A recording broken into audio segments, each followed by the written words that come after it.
A powerful white judge thinks he's untouchable. When a black woman steps into his courtroom, he barely looks at the evidence. Just another guilty verdict, another life ruined. With the slam of his gavel, he sentences her to 10 years behind bars. But as she's being led away, the truth lands like a bombshell. She's not just any defendant. She's a federal prosecutor. And now, the entire justice system is turning its eyes on him. His career, his family, his freedom, all at risk as the woman he thought was powerless prepares to take everything from him. How did he get it so wrong? And when the tables turn, will he survive the very system he helped create? This is a story of power, revenge, and redemption, and it's just getting started. Before we get into the story, comment below where in the world you are watching from today. The morning sun filtered through the tall windows of courtroom number 3, casting long shadows across the polished wooden floors. Judge Henry Calloway strode through the courthouse's marble hallways, his black robes flowing behind him like a king's cape. His footsteps echoed with authority, and people instinctively moved aside as he passed, their whispered conversations falling silent in his wake. "Good morning, Your Honor," Benjamin Marsh said, hurrying to keep up with Calloway's long strides. The young clerk's arms were full of files, his tie slightly crooked from rushing. "Here's today's docket." Sweat beaded on his forehead as he juggled the stack of papers, trying not to drop anything. Calloway barely nodded, taking the papers without breaking his stride. Another Monday, another parade of cases he'd sort through like a deck of cards. 20 years on the bench had taught him to trust his instincts about people. One look was all he needed. He'd seen thousands of guilty faces and knew what to look for. The courtroom buzzed with quiet energy as he entered. Reporters huddled in the back rows, their notebooks ready and pens poised. A few whispered to each other, their eyes following his every move. Calloway ignored them as he settled into his chair, adjusting his robes with practiced precision, smoothing the fabric like a general preparing for battle. "All rise," the bailiff called out, and the room rustled to attention, chairs scraping against the floor. That's when Elena Carter walked in. Her gray pantsuit was perfectly pressed, her shoulders straight as steel. Her heels clicked confidently against the floor, each step measured and deliberate. Calloway watched her from beneath heavy brows as she moved to the defense table. Something about her composure irritated him. There was no hint of worry in her steps, no trace of fear in her eyes. Most defendants at least had the decency to look nervous.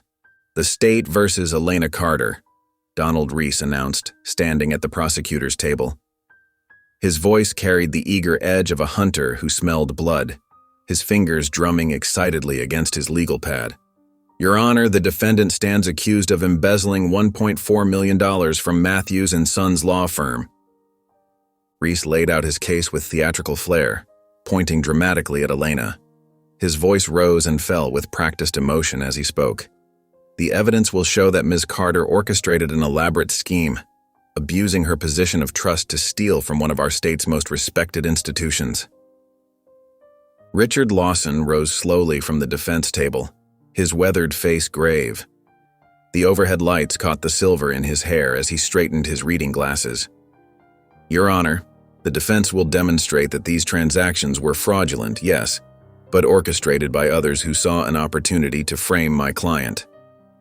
Lawson presented document after document, his arguments clear and logical. Bank records showed suspicious patterns.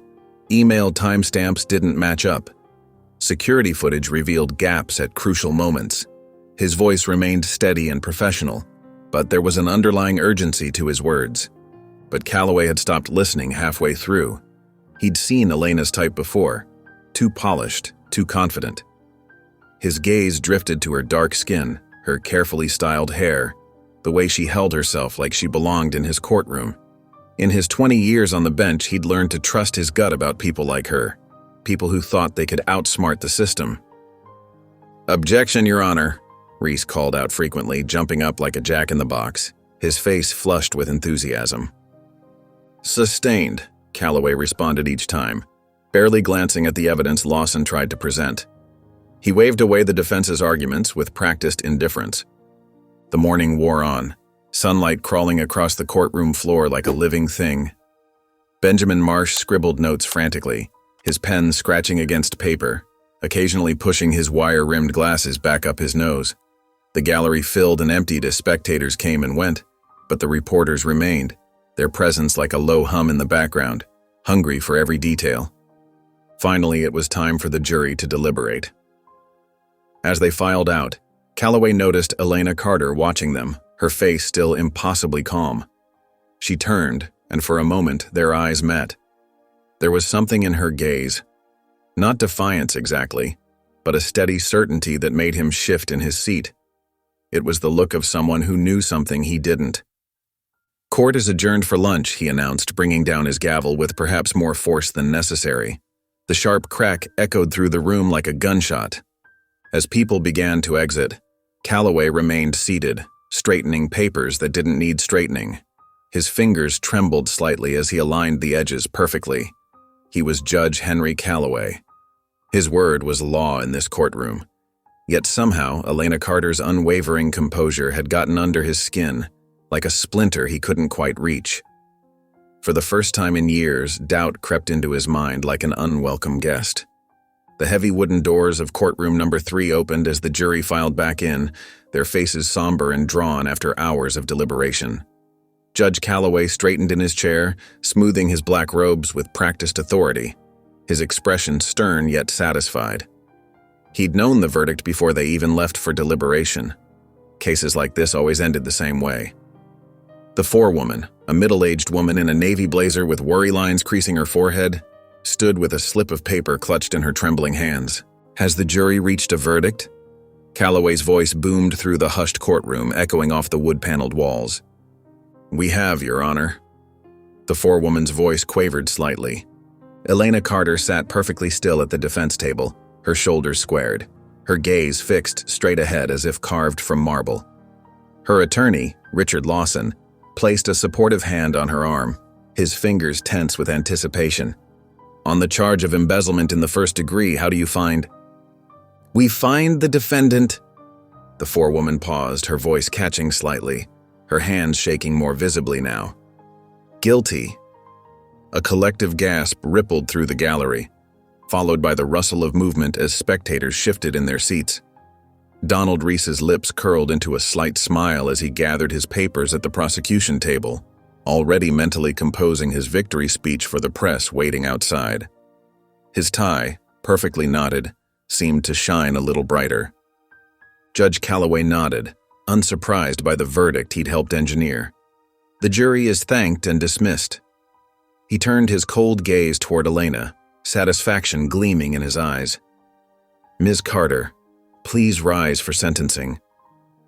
Elena stood gracefully, her gray pantsuit unwrinkled despite the long hours in court.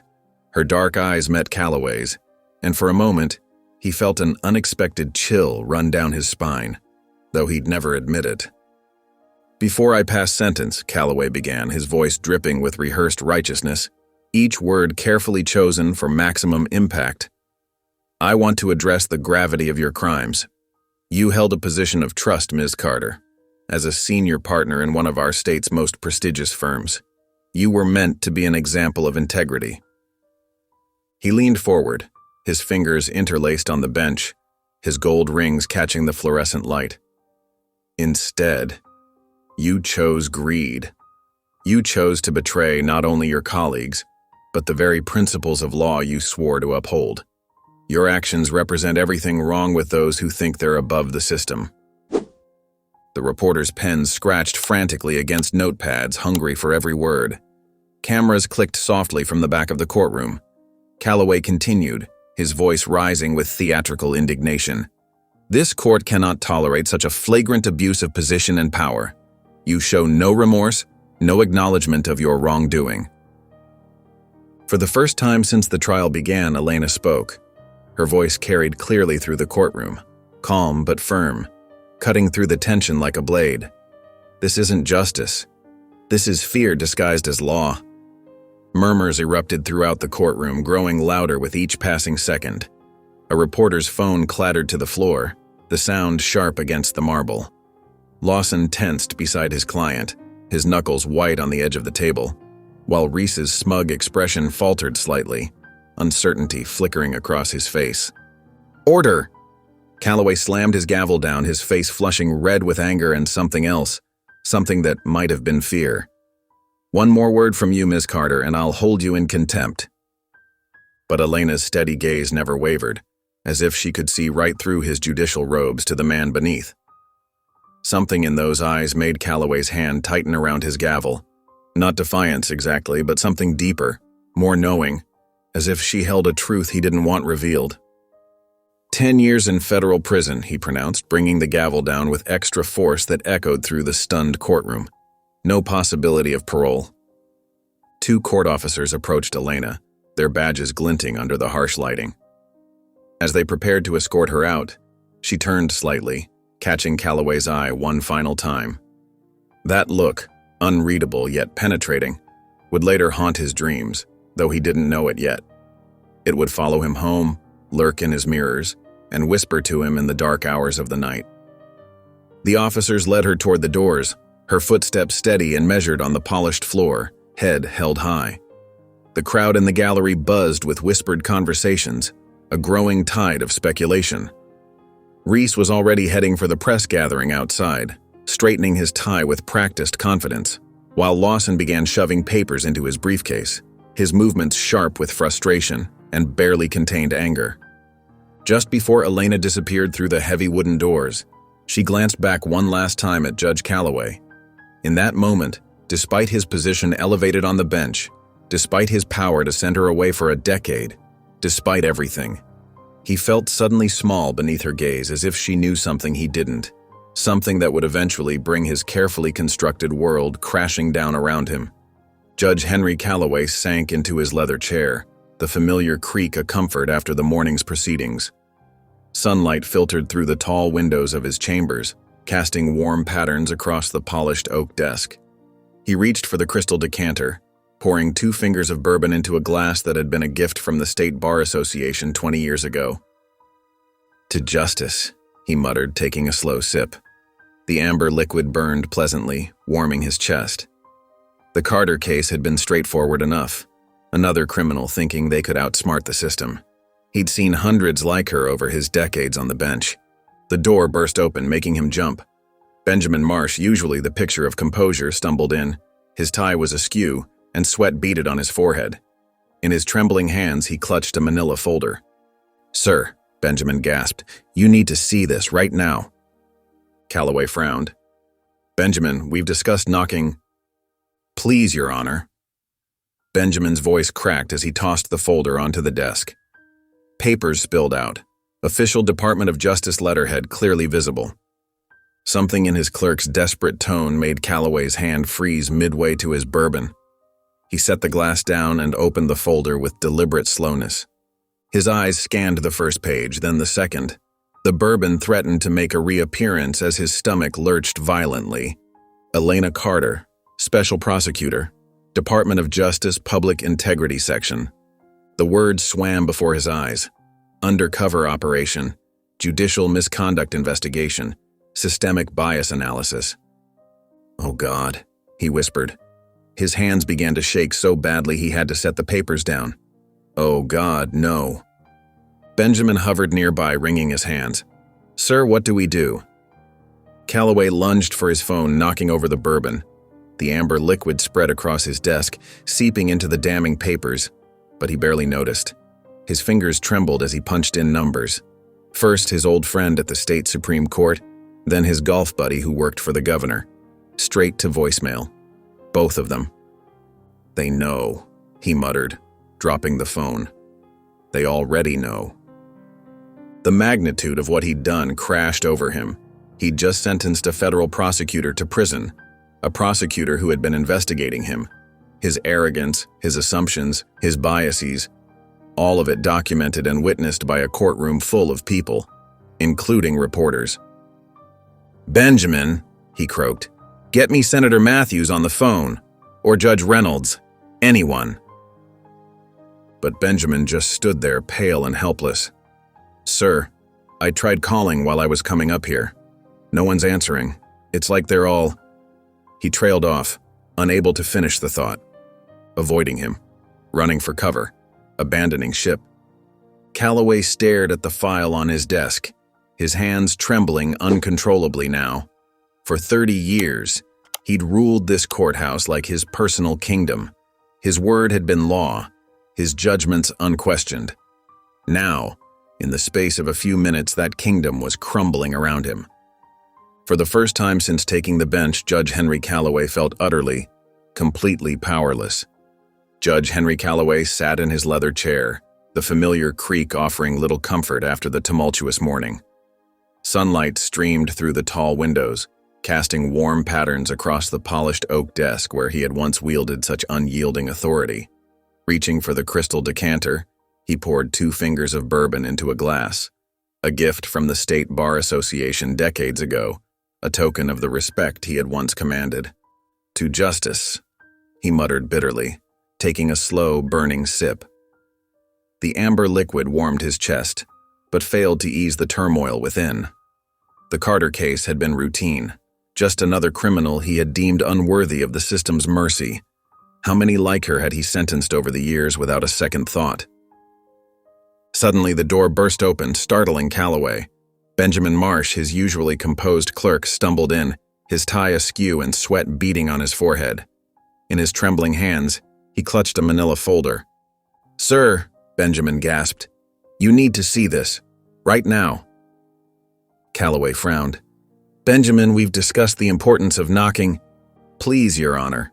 Benjamin's voice cracked as he tossed the folder onto the desk, spilling its contents, Official Department of Justice letterhead clearly visible.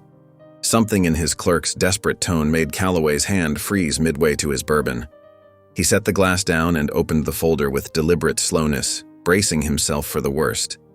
His eyes scanned the first page, then the second, and his stomach lurched violently as the words swam before him. Elena Carter, Special Prosecutor, Department of Justice, Public Integrity Section, Undercover Operation, Judicial Misconduct Investigation, Systemic Bias Analysis. "Oh God," he whispered, his hands beginning to shake so badly that he had to set the papers down. "Oh God, no." Benjamin hovered nearby, wringing his hands. "Sir, what do we do?" Calloway lunged for his phone, knocking over the bourbon in the process. The amber liquid spread across his desk, seeping into the damning papers, but he barely noticed. His fingers trembled as he punched in numbers. First his old friend at the state Supreme Court, then his golf buddy who worked for the governor. Both went straight to voicemail. "They know," he muttered, dropping the phone. "They already know." The magnitude of his actions crashed over him. He had just sentenced a federal prosecutor to prison, a prosecutor who had been investigating him. His arrogance, his assumptions, his biases, all of it documented and witnessed by a courtroom full of people, including reporters. "Benjamin," he croaked, "get me Senator Matthews on the phone, or Judge Reynolds, anyone." But Benjamin just stood there, pale and helpless. "Sir, I tried calling while I was coming up here. No one's answering. It's like they're all—" He trailed off, unable to finish the thought, avoiding him, running for cover, abandoning ship. Calloway stared at the file on his desk, his hands shaking uncontrollably now. For 3 decades, he had ruled this courthouse like his personal kingdom, his word law, and his judgments unquestioned. Now, in the space of a few minutes, that kingdom was crumbling around him. For the first time since taking the bench, Judge Henry Calloway felt utterly, completely powerless. The conference room felt suffocating, its mahogany walls closing in around Judge Henry Calloway. He sat rigid in his chair, his collar suddenly too tight, as Chief Judge Victor Grayson paced behind him. Through the window, he could see camera crews setting up their equipment on the courthouse steps, their vans parked haphazardly along the curb like vultures circling their prey. "Do you understand the gravity of this situation, Henry?" Grayson's voice was measured but cold, each word falling like ice.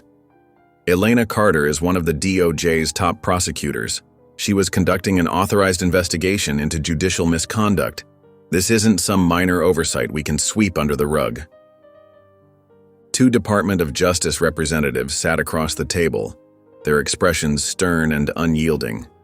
The woman, Special Agent Sarah Martinez opened a thick folder, the sound of rustling papers filling the tense silence.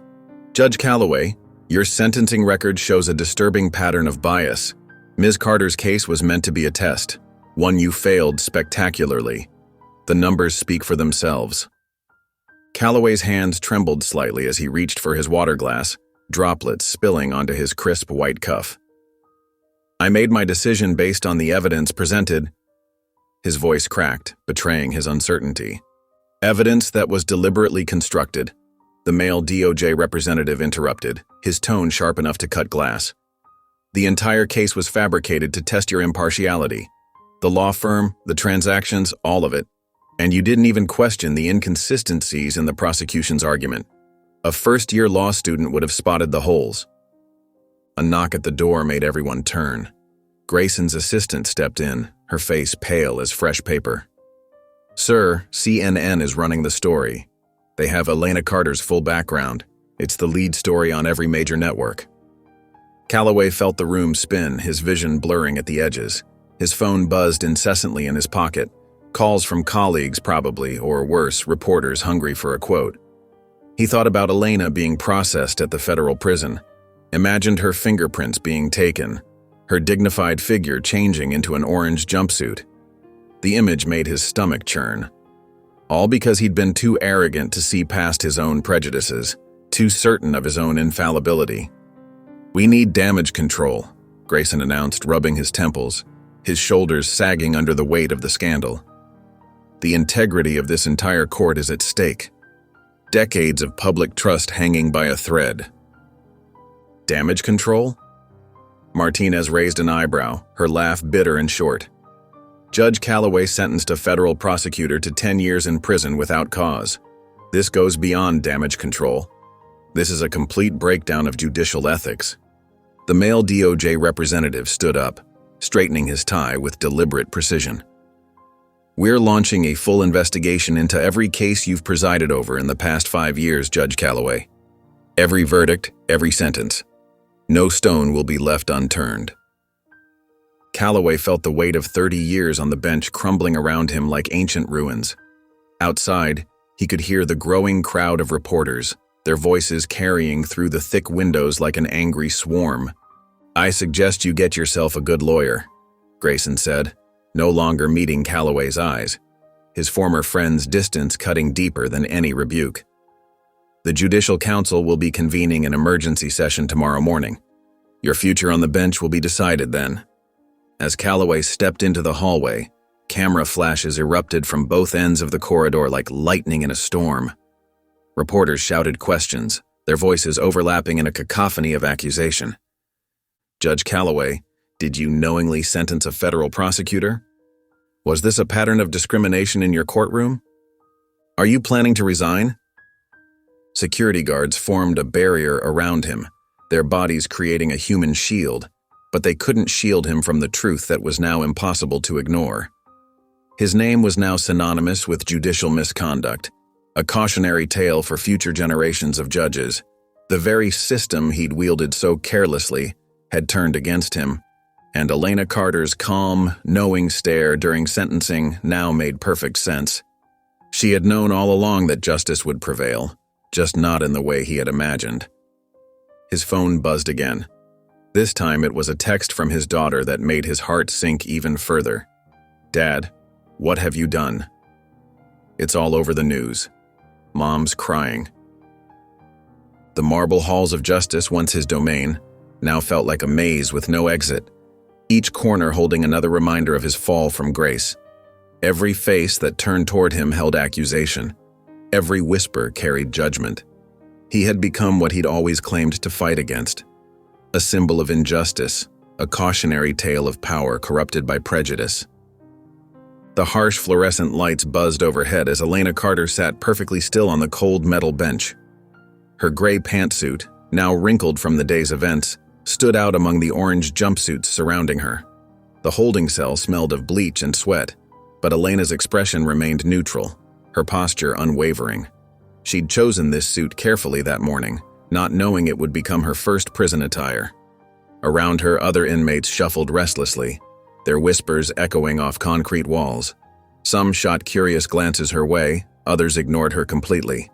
A few muttered under their breath, wondering what kind of criminal wore designer shoes to jail. Elena had spent countless hours interviewing criminals in rooms just like this one. Now, she was on the other side of the bars, but her trained prosecutor's mind never stopped working, analyzing every detail, every interaction, every potential piece of evidence. Tiffany Green, a young woman with tired eyes and nervous hands, shifted closer on the bench. Her orange jumpsuit was too big, making her look even younger than her 26 years. The sleeves hung past her wrists and she kept rolling them up with shaking fingers. She'd been watching Elena for the past hour, clearly intrigued by this composed woman in business attire. "What are you in for?" Tiffany finally asked, her voice barely above a whisper, her fingers twisting the loose fabric of her jumpsuit. Elena's lips curved into a slight smirk, her first real expression since being processed into the facility. The irony wasn't lost on her. "Justice." Officer Martin, a heavy-set guard with graying temples and cold eyes, stood nearby. His uniform strained against his belly as he leaned against the wall. He let out a harsh laugh at Elena's response.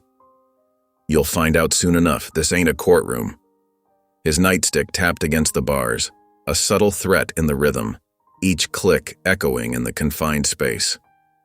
Elena's eyes flickered to his nameplate, committing every detail to memory. The badge was slightly tarnished, worn from years of service. She'd seen his type before, small people drunk on whatever power they could grasp. She said nothing, but her mind cataloged his behavior, his tone, his casual disregard for proper procedure. Every detail could matter later. The cell block's sounds created a cacophony of human noise, distant crying, muffled conversations, the metallic clang of doors, and the squeak of guards' boots on linoleum floors. Someone down the hall was praying softly in Spanish. Through it all, Elena remained still, her breathing steady and controlled, her hands folded neatly in her lap. Down the hall in the warden's office, a phone rang insistently. The warden's secretary's voice carried faintly through the corridor, growing more frustrated with each call. "No comment at this time. No, the warden is not available for interviews. We cannot discuss ongoing cases. Please direct your questions to the Public Affairs Office." The media circus was already building. Elena could practically hear the headlines being written, see the news vans gathering outside the facility's gates. Camera lights would be flickering like artificial stars in the growing darkness. She knew this story would spread like wildfire. A federal prosecutor wrongfully imprisoned while investigating judicial corruption. The irony would be too juicy for them to resist. Tiffany hugged her knees to her chest, watching Elena with growing curiosity. Her bare toes curled against the cold floor. "You're different from the others they bring in," she observed quietly, a hint of admiration in her voice. Elena turned to look at the young woman, seeing fear beneath her attempted bravado. Dark circles under Tiffany's eyes told stories of sleepless nights and worried days. In another life, in her normal role, she might have been interviewing Tiffany, trying to understand what brought her into the system. Now they were equals in orange and gray. The lights flickered, signaling lights out approaching. Officer Martin's keys jangled as he began his final rounds, the sound like distant wind chimes. "All right, ladies, time to get comfortable. You're all going to be here a while." His boots squeaked against the floor as he moved down the corridor. Elena lay back on the thin mattress, her eyes fixed on the ceiling. The springs creaked beneath her weight. The sounds of bars clanking shut echoed through the cell block like a morbid symphony.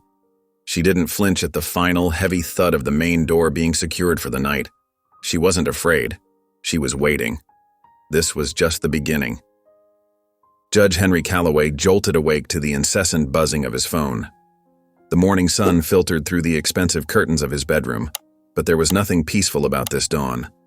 His silk pajamas felt suddenly constricting as his wife Eleanor sat perched on the edge of their king-sized bed, her face tight with anger, her perfectly manicured fingers gripping her phone so hard her knuckles had turned white. "You need to see this," she said, her voice trembling as she reached for the remote and turned the bedroom TV toward him. The screen flickered to life, and Calloway's stomach dropped, a cold wave of nausea washing over him. Breaking news. Racist judge wrongfully convicts federal prosecutor. The news anchor's voice filled the room, echoing off the mahogany-paneled walls. In a shocking development, federal judge Henry Callaway is under investigation for judicial misconduct after wrongfully convicting an undercover federal prosecutor. Callaway fumbled for his phone on the nightstand, nearly knocking over his reading glasses and half-empty water glass. The screen lit up with notification after notification, missed calls, text messages, emails. His hands shook as he scrolled through them. Fellow judges, reporters, old law school friends, even his country club buddies. Everyone wanted answers. Everyone demanded explanations. Then he saw it. A message from Claire, his daughter. His chest tightened as he read her words, each one striking like a hammer blow. "You ruined people's lives. I hope you see that now." Claire, who'd followed in his footsteps to become a lawyer, chose a different path, fighting for civil rights instead of climbing the judicial ladder. He'd always dismissed her bleeding heart cases with a condescending smile. Now her words cut deeper than any reporter's accusations, piercing the armor of self-righteousness he'd worn for decades. "Our daughter can't even walk into her office without getting hounded by reporters," Eleanor spat, pacing the room in her silk robe, her slippers making soft, swooshing sounds against the plush carpet. "Do you have any idea what this means? The neighbors are whispering, your career is over, Henry." Callaway ran his hand through his silver hair, his usual confidence cracking like thin ice. "This is an overreaction," he said, but his voice wavered, betraying the fear building in his chest. "This will blow over." Eleanor laughed bitterly, the sound harsh in the morning quiet. "Blow over? Henry, wake up. This isn't some minor scandal. You sent an innocent woman to prison because of your... She couldn't even finish the sentence, disgust written across her face. His phone rang again, and this time the caller ID made his blood run cold. Chief Judge Victor Grayson, the same man who'd sponsored his nomination to the federal bench 15 years ago. Eleanor shook her head, grabbing her bathrobe and pulling it tighter around herself. "I can't even look at you right now," she muttered, heading for the door. "Fix this, Henry. Fix it before you destroy everything we've built." The phone continued ringing in his hand, its cheerful tone now seeming like a mockery.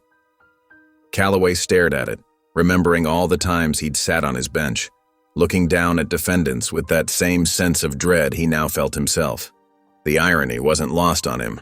With a deep breath that did nothing to steady his nerves, he answered, "Judge Grayson, I can explain." Grayson's voice cut through like ice. "Get down to the courthouse, now!" The courthouse steps buzzed with electric energy as hundreds of people gathered in the crisp morning sun. News vans lined the street bumper to bumper, their satellite dishes reaching toward the sky like metallic trees searching for signals. Reporters clutched microphones and notepads, their cameras trained on the makeshift podium while photographers jostled for the best position. Jessica Ramirez stepped forward, her perfectly pressed gray suit radiating professionalism, her presence commanding immediate attention from the restless crowd. She adjusted the microphone with practiced ease, her dark eyes scanning the sea of faces with the quiet confidence of someone who had fought and won these battles before. "Good morning," she began, her voice clear and strong enough to silence the murmuring crowd. "What happened in this courthouse yesterday wasn't just a miscarriage of justice. It was a spotlight on a broken system that needs fixing." She paused deliberately, letting her words sink into the hearts of her listeners. Judge Henry Callaway didn't just wrongfully convict a federal prosecutor. He exposed the deep, ugly flaws in our justice system. The crowd erupted in thunderous cheers and applause. Homemade signs waved frantically in the air. "Justice for Elena" and "Hold judges accountable" bobbed up and down like colorful waves in a storm. Up in his office, Callaway stood at his window, watching the scene unfold below with growing anger. His hands balled into tight fists as he saw the size of the crowd swelling by the minute. His temple throbbed painfully with each defiant chant that reached his ears through the thick glass. "This case isn't just about Elena Carter," Jessica continued, her passionate voice carrying across the courthouse steps and echoing off the building's stone facade. "It's about every black defendant who never had a voice in these halls. It's about every person who walked into a courtroom and faced judgment based not on evidence, but on the color of their skin and the prejudices they faced. A reporter in the front row, notepad ready, raised his hand eagerly. "What do you want from Judge Calloway?" The crowd fell into an expectant silence as Elena Carter stepped forward with quiet dignity. She wore a simple but elegant blue dress, her posture straight and proud despite having spent a sleepless night in a cold cell. Her voice was steady and measured, carrying the weight of purpose. "I don't want revenge," Elena said, looking directly into the cameras with unwavering determination. "I want justice, not just for me, for everyone who has faced bias in these courts." She paused, each word carrying the weight of truth. "This isn't about one judge or one case.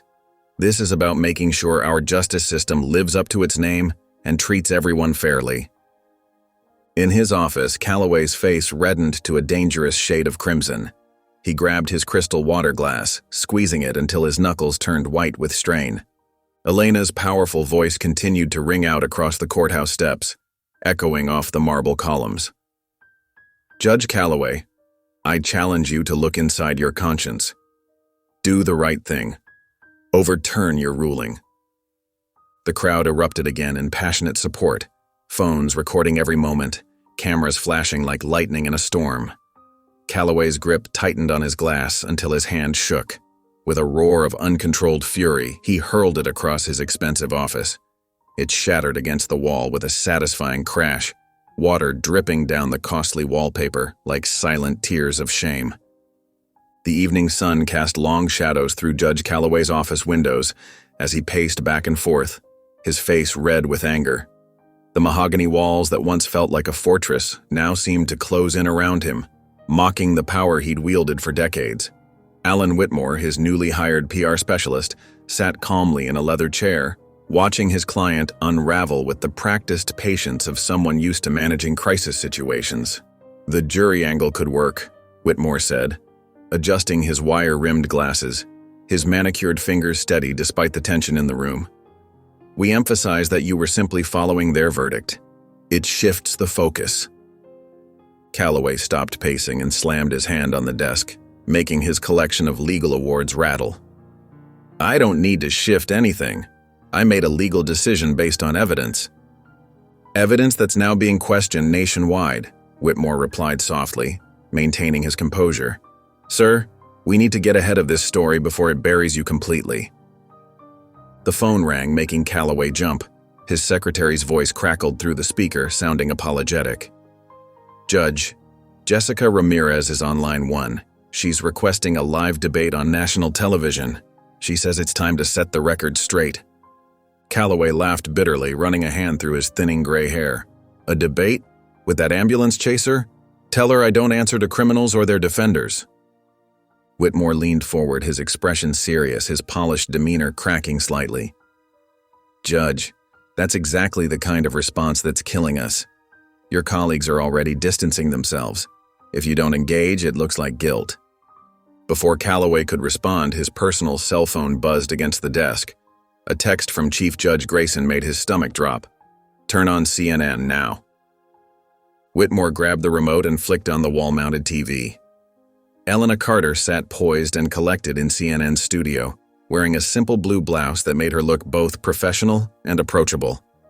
Her calm demeanor was a stark contrast to Calloway's growing agitation. "Judge Calloway claims to represent justice," Elena was saying, her voice steady and measured.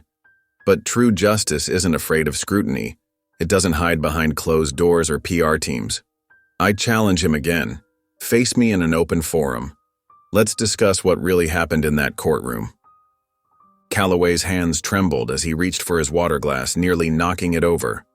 The reporter was asking Elena about specific details from the trial, and her answers were devastating in their precision, each word another nail in the coffin of his reputation. "Your Honor," Whitmore said quietly, his professional facade showing cracks of genuine concern, "we need to respond. Now." Calloway stared at his phone, watching messages pile up like accusations.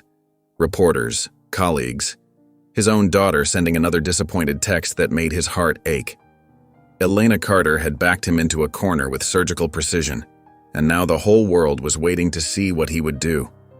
The weight of his choices pressed down on him like a physical force, crushing the air from his lungs.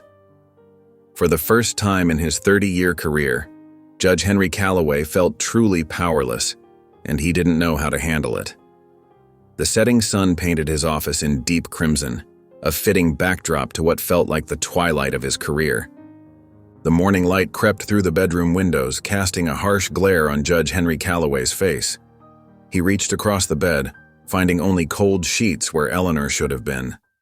His heart sank as his eyes landed on a folded piece of paper on the nightstand, its crisp edges mocking him in the early light. With trembling fingers, he unfolded the note. Eleanor's usually elegant handwriting was rushed, the words cutting deep. "I need space. Claire won't answer my calls. Fix this, Henry." The paper shook in his hands as he read it again and again, hoping somehow the words would change. The house felt enormous and empty without Eleanor's presence.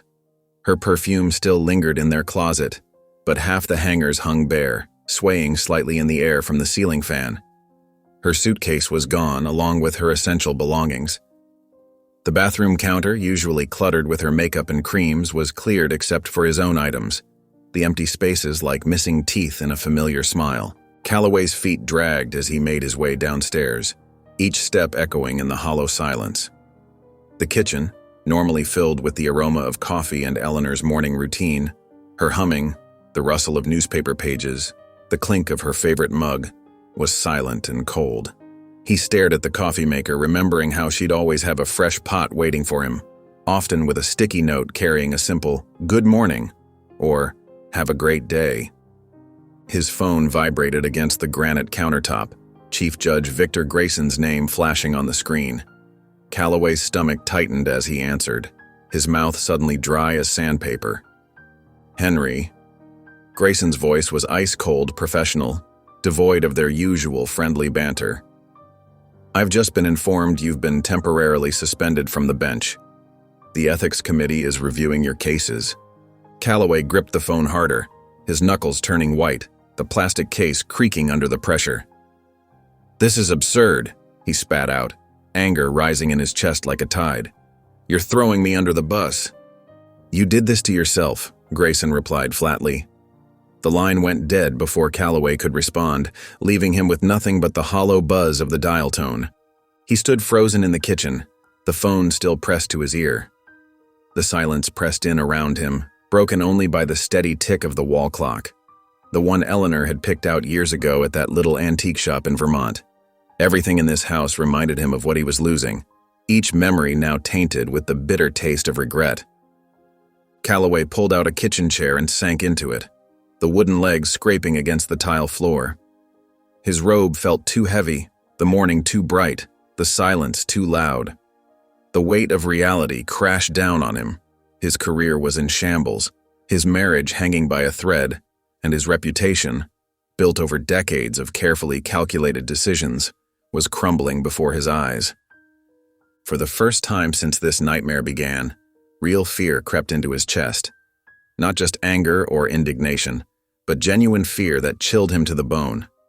What if this wasn't something he could fix with his usual mix of influence and carefully worded explanations? What if this was permanent? He stared at his reflection in the dark window, barely recognizing the defeated man looking back at him. The proud shoulders that once carried his judicial robes were now slumped, and the confident gleam in his eyes had dimmed to a dull glaze of uncertainty.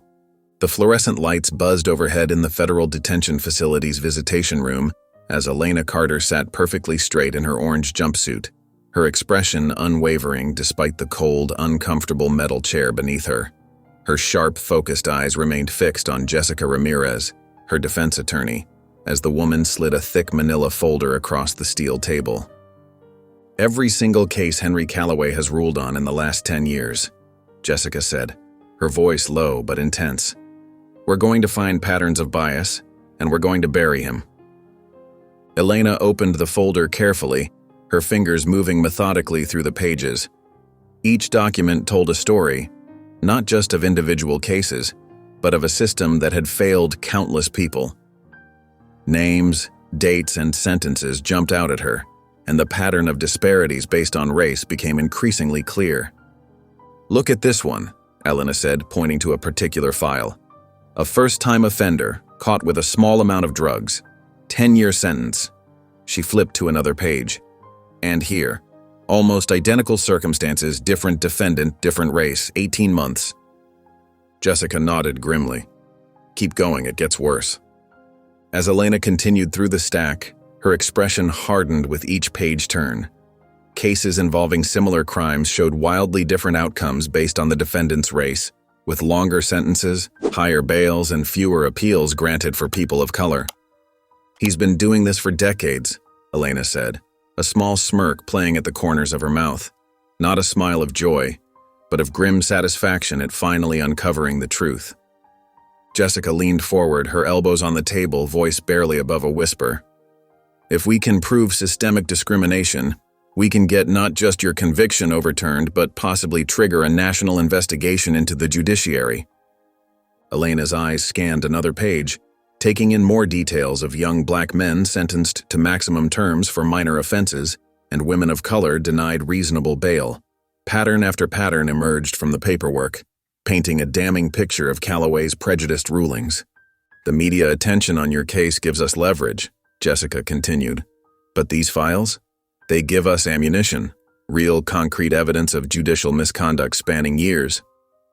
Elena nodded slowly, her mind already working through the implications.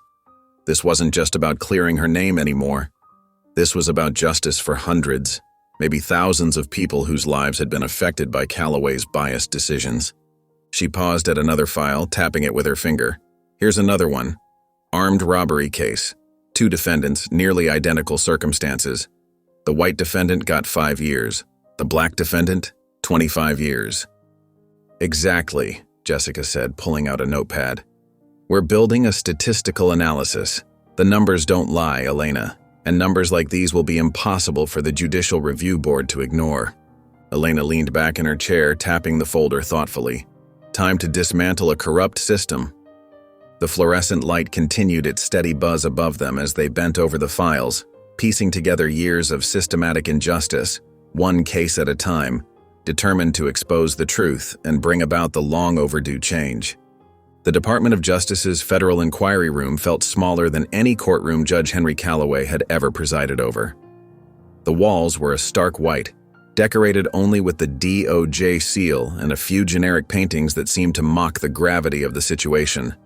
The fluorescent light seemed harsh and unforgiving, much like Special Investigator Daniel Avery's steady gaze across the metal table between them. Calloway adjusted his silk tie for the 3rd time in 5 minutes, trying to maintain his usual air of authority. But something felt fundamentally different here. He wasn't behind his bench, wielding the gavel that had given him power for so many years. Instead, he sat in an uncomfortable metal chair across from 3 stern-faced DOJ officials who watched his every move like hawks studying their prey. "Judge Calloway, do you believe your rulings have always been fair?" Avery's voice was calm, but carried an edge that made Calloway's stomach tighten into knots. The question hung in the air like a sword waiting to fall. Drawing himself up with as much dignity as he could muster, Calloway cleared his throat. "I have always ruled according to the law." The words felt hollow even as he spoke them, echoing emptily in the sterile room. Avery's expression didn't change as he reached for a document from the thick stack before him. The paper made a soft sliding sound across the polished table surface, like a whisper of accusation. "Then explain why in the last decade 89% of your harshest sentences were given to black defendants." Calloway's mouth went dry as cotton. His hands, usually steady when signing sentencing papers that changed people's lives forever, trembled slightly as he stared at the statistics laid bare before him. Charts, graphs, and numbers, all pointing to a pattern he'd never wanted to acknowledge, one that stripped away the comfortable lies he'd told himself for years. These numbers could be interpreted in many ways," he stammered, but Avery cut him off with a sharp look that brooked no argument. "Ms. Carter's case is just the tipping point," Avery continued, his voice methodical and relentless. "We've found multiple instances of questionable rulings, patterns that can't be explained away. He began laying out more papers, each one a damning piece of evidence, spreading them across the table like cards in a losing hand. "We need your full cooperation, and we need it now." Calloway's mind raced frantically. Decades of rulings, thousands of cases, all under scrutiny now. The weight of every decision, every harsh sentence, every dismissive comment from his bench crashed down on him like an avalanche. Cooperation meant admitting his bias, destroying his carefully constructed legacy. Refusal meant possible criminal charges that would strip away not just his reputation, but his freedom. The silence stretched uncomfortably as sweat began to form on his forehead, trickling down his temples. His expensive suit felt too tight, the room too warm and airless. The other DOJ officials watched him with unwavering attention, their pens poised over notepads like weapons ready to strike. "I'll need to consult with my attorney," Calloway finally managed, his voice barely above a whisper, all pretense of authority gone. "Of course," Avery replied, gathering the papers into a neat pile with practiced precision. "But remember, Judge Calloway, time is of the essence. The longer you wait, the fewer options you'll have." The warning in his words was clear as crystal. Rising on unsteady legs, Calloway made his way to the door on feet that felt like lead. His footsteps echoed in the quiet room, each one reminding him of the gavel strikes that had sealed so many fates.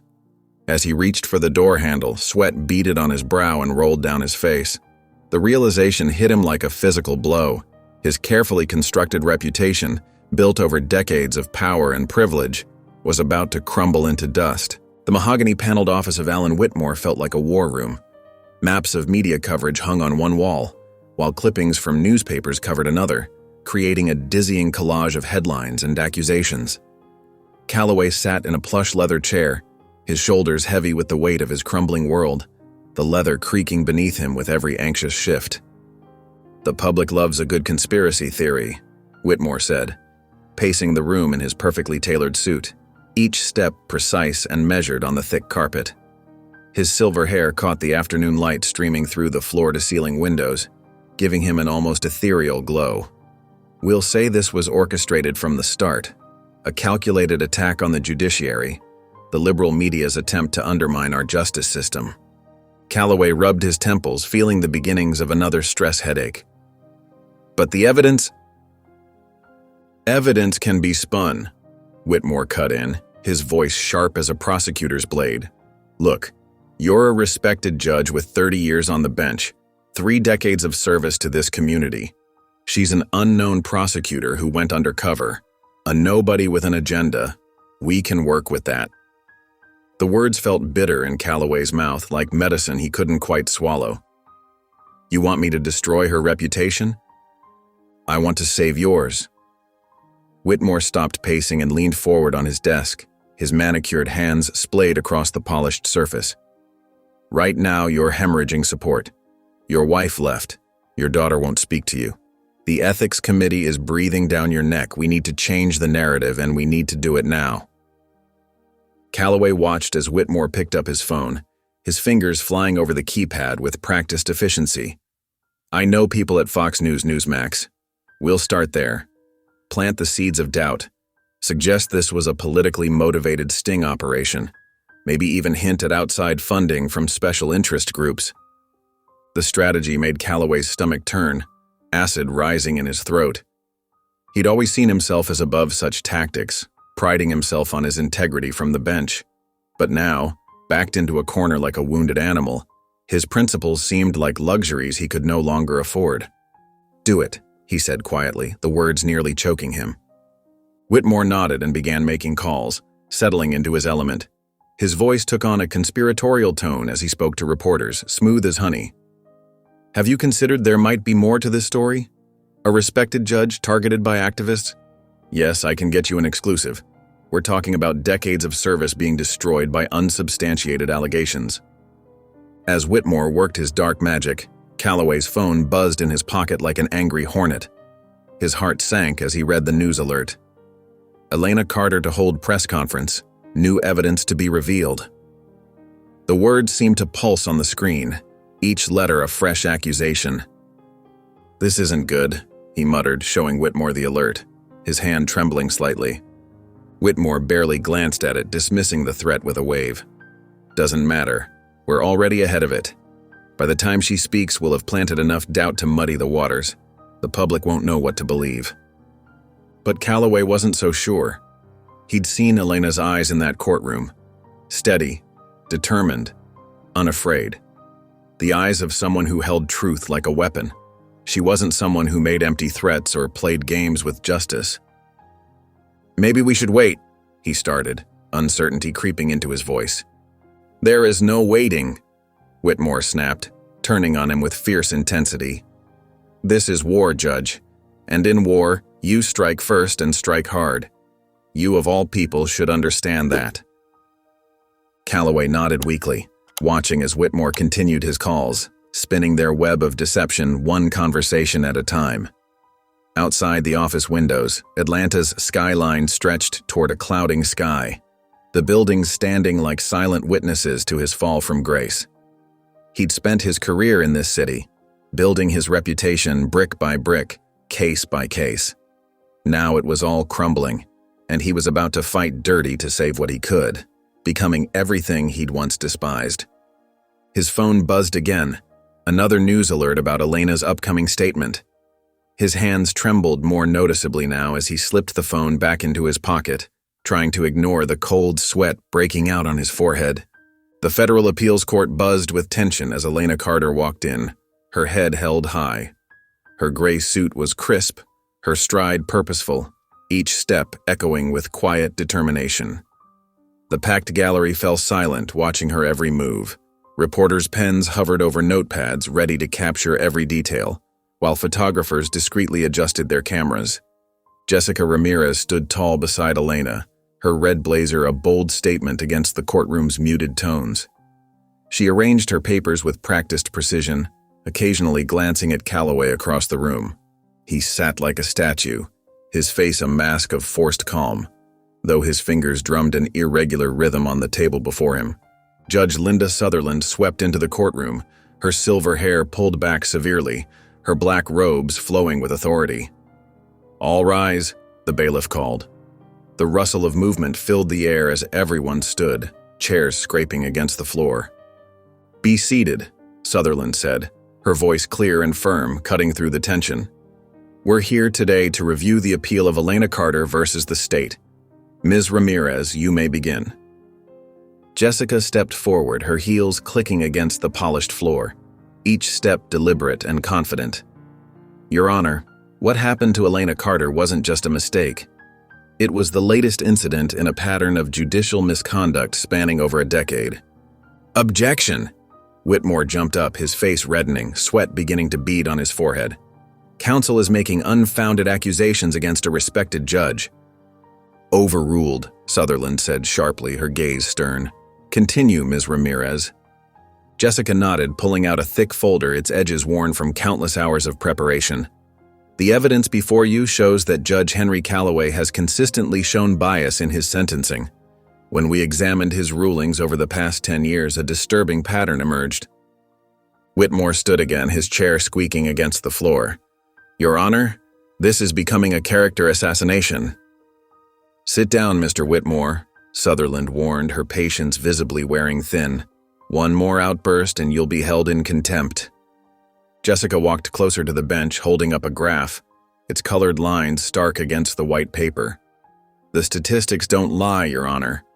In cases with similar charges and circumstances, Judge Calloway gave black defendants sentences that were, on average, 40% longer than their white counterparts."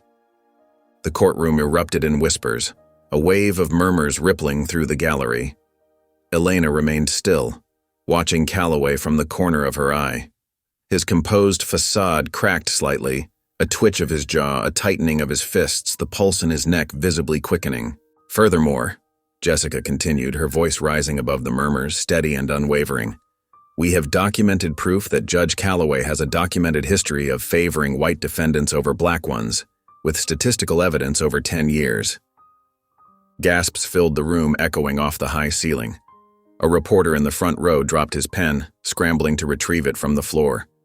Judge Sutherland leaned forward, studying the documents with intense focus, her reading glasses perched on the edge of her nose. Calloway's face had gone pale, the color draining from his cheeks like water. Whitmore jumped to his feet once more, his chair nearly toppling backward. "Your Honor, we need time to review these allegations. We request a recess to prepare our response." Judge Sutherland looked up from the papers, her expression stern, her eyes sharp with understanding. "Motion denied, Mr. Whitmore. Ms. Ramirez, please continue with your presentation." The air in the courtroom felt electric, charged with the weight of revelation. Elena sat perfectly still, her eyes fixed ahead, while behind her, the gathered crowd waited breathlessly for what would come next, the tension thick enough to cut with a knife. The Federal Appeals Court fell silent as Judge Henry Calloway took the witness stand. His usually commanding presence seemed diminished, his shoulders slightly hunched as he adjusted his tie. Beads of sweat glistened at his temples under the harsh fluorescent lights. The air felt thick with anticipation, and even the usual shuffling of papers had ceased. Jessica Ramirez rose from her chair with deliberate slowness, her heels clicking against the polished floor. Each step echoed in the hushed chamber. "Your Honor," she addressed Judge Sutherland, her voice clear and confident. "We request that Judge Calloway answer questions about the statistical discrepancies in his rulings." Judge Sutherland nodded, her expression grave. "Proceed, Counselor." Calloway shifted in his seat, his hands gripping the edge of the witness box. The wood creaked under his fingers. His wedding ring caught the light, a reminder of everything he stood to lose. "Judge Calloway," Jessica began, "how would you characterize your sentencing decisions over the past decade?" "I've ruled according to the evidence presented," Calloway replied, his voice wavering slightly. He cleared his throat, trying to sound more authoritative. The tremor in his words betrayed his uncertainty. Jessica shook her head, a small smile playing at her lips. Her confidence radiated through the courtroom. "Then perhaps you can explain something to the court." She gestured to her assistant, who clicked a remote. A large screen descended from the ceiling with a soft mechanical whir. "Why, in the last decade, have black defendants received harsher sentences under you than white defendants with similar charges?" The screen filled with colorful graphs and charts.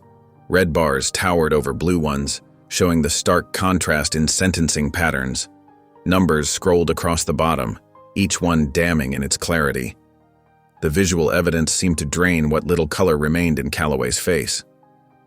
Calloway's mouth opened, then closed. He tugged at his collar, which suddenly felt too tight. His perfectly pressed shirt now felt like a straitjacket. "The circumstances of each case were different," he managed to say, the words sounding hollow even to his own ears. "Were they?" Jessica walked closer to the witness stand, her movements precise and purposeful. "Because our analysis shows that even with nearly identical circumstances, same charges, similar criminal histories, similar evidence, black defendants consistently received sentences that were 40% longer under your jurisdiction." The gallery erupted in whispers, a wave of murmurs sweeping through the packed rows. Judge Sutherland tapped her gavel once, restoring order. The sharp crack echoed off the wood-paneled walls. I would need to review those specific cases," Calloway stammered, his customary judicial authority crumbling with each word. "We have them right here," Jessica replied, lifting a thick stack of files. The weight of the evidence was literal and metaphorical. "Shall we go through them one by one?" Reporters' pens scratched frantically against paper, creating a soft symphony of documentation. A sketch artist captured Calloway's increasingly distressed expression with quick strokes, preserving his downfall for tomorrow's newspapers. "The data speaks for itself, Your Honor," Jessica continued, turning to address Judge Sutherland. Her voice carried a quiet intensity that commanded attention. "These aren't isolated incidents. This is a pattern spanning years." Calloway reached for the water glass beside him, his hand trembling slightly as he lifted it to his lips. Water sloshed over the rim, leaving dark spots on his crisp white shirt. The cool water did nothing to ease the burning in his throat. He looked out at the packed courtroom, at the faces staring back at him, at the reporters documenting his every expression, at his own attorney, who seemed to be shrinking in his chair. The weight of countless lives he'd affected pressed down on him like a physical force. For the first time in his career, Judge Henry Calloway had no control over his courtroom.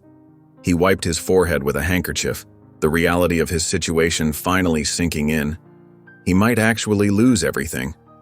His reputation, his position, his legacy, all of it balanced on a knife's edge, and Jessica Ramirez held the blade.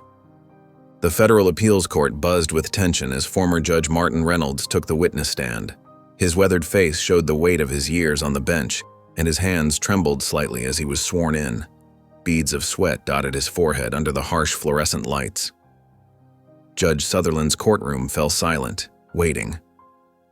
Jessica Ramirez approached the witness stand with measured steps, her heels clicking softly against the polished floor. "Judge Reynolds, can you confirm whether you ever witnessed racial bias in Calloway's courtroom?" Reynolds glanced at Calloway, then down at his hands, fidgeting with his wedding ring. The pause stretched uncomfortably, broken only by the soft whir of the courtroom's air conditioning. Finally, he cleared his throat. Yes, I did. I saw patterns I should have spoken up about." A collective gasp rippled through the gallery. Reporters' pens scratched frantically against notepads, and several journalists reached for their phones to send urgent updates. Calloway's face reddened, his knuckles white as he gripped the edge of his chair, the wood creaking under his grip. "Could you elaborate on these patterns?" Jessica asked, her voice gentle but firm, maintaining steady eye contact with Reynolds. "Black defendants consistently received harsher sentences," Reynolds said, his voice growing stronger with each word. "Even first-time offenders. The disparities were obvious, sometimes twice or three times the sentences for identical crimes." Jessica nodded, pacing slowly, her navy suit catching the light. "And did you ever discuss these biases with Judge Calloway?" Reynolds straightened his shoulders, squaring them as if preparing to carry a heavy burden. "He dismissed my concerns, said I was being too sensitive. He didn't want to hear it." His eyes met Calloway's across the courtroom, unflinching. "I tried to tell him multiple times over the years, at least a dozen conversations." Calloway's lawyer jumped to his feet, his chair scraping against the floor. "Objection, Your Honor. This is hearsay." "Overruled," Judge Sutherland replied firmly, adjusting her glasses. "The witness may continue." Jessica pressed on, her expression composed but determined. "Can you recall a specific instance when you raised these concerns?" "Yes," Reynolds said, his voice heavy with regret, shoulders sagging slightly. "After a young black man received a 10-year sentence for a first-time drug offense, while a white defendant with a similar charge got probation the very same week. I went to Henry's chambers personally. The inequity was so blatant, I couldn't sleep at night." The courtroom remained deathly quiet. Even the usual shuffling of papers had ceased. A pencil dropped somewhere in the gallery, the sound sharp in the silence. "And what was Judge Calloway's response, sir?" "He laughed it off," Reynolds said, shaking his head, the memory clearly paining him. "Said I was trying to be too politically correct. Said I didn't understand how the real world worked. He even poured himself a drink while we talked as if it wasn't worth his full attention." Calloway's face had turned from red to ashen, the color draining away like water. His attorney scribbled furiously on a legal pad, but the damage was mounting, visible in every juror's attentive gaze. "One final question, Judge Reynolds," Jessica said, standing perfectly still. "Why are you coming forward now?" Reynolds looked directly at Calloway, his expression a mix of sadness and resolve. "Because silence makes us complicit. I've carried this guilt long enough. Every night I see the faces of those young men and women whose lives were affected." Calloway's attorney shot to his feet again, his chair wobbling. "Your Honor, we request a recess to review this unexpected testimony." Judge Sutherland looked at the clock on the wall, its hands showing 11:15, then back at the attorney. "Very well. Court will recess for 30 minutes. The gallery erupted in whispers as the judge's gavel fell, the sound echoing through the high-ceilinged room. Calloway sat frozen in his chair, watching his former colleague step down from the witness stand. Years of friendship, countless shared lunches and golf games all erased in 15 minutes of devastating testimony.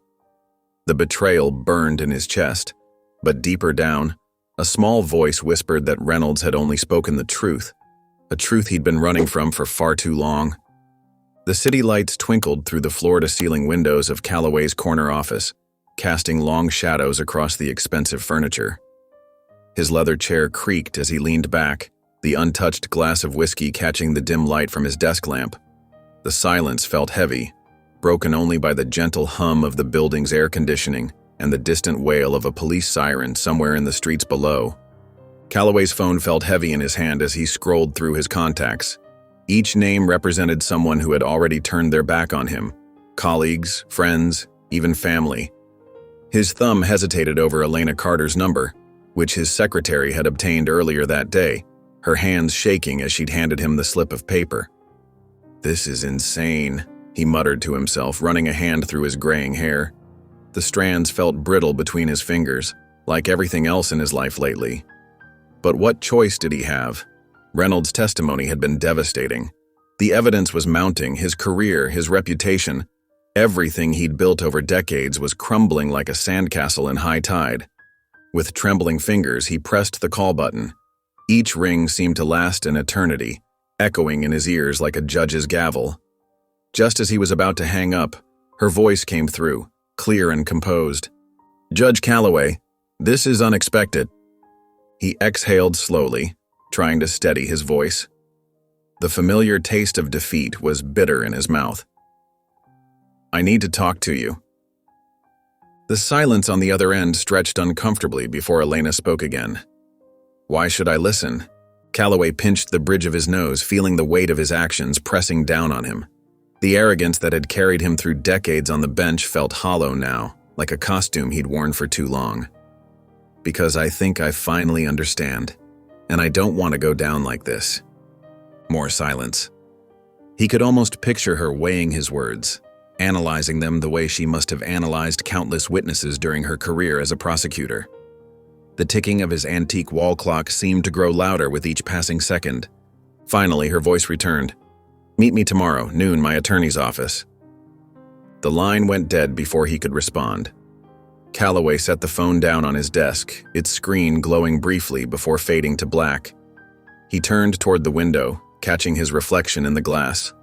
The man staring back at him looked older, tired, beaten down. Gone was the commanding presence that had dominated his courtroom for so many years, replaced by someone he barely recognized. The city sprawled before him, a maze of lights and shadows.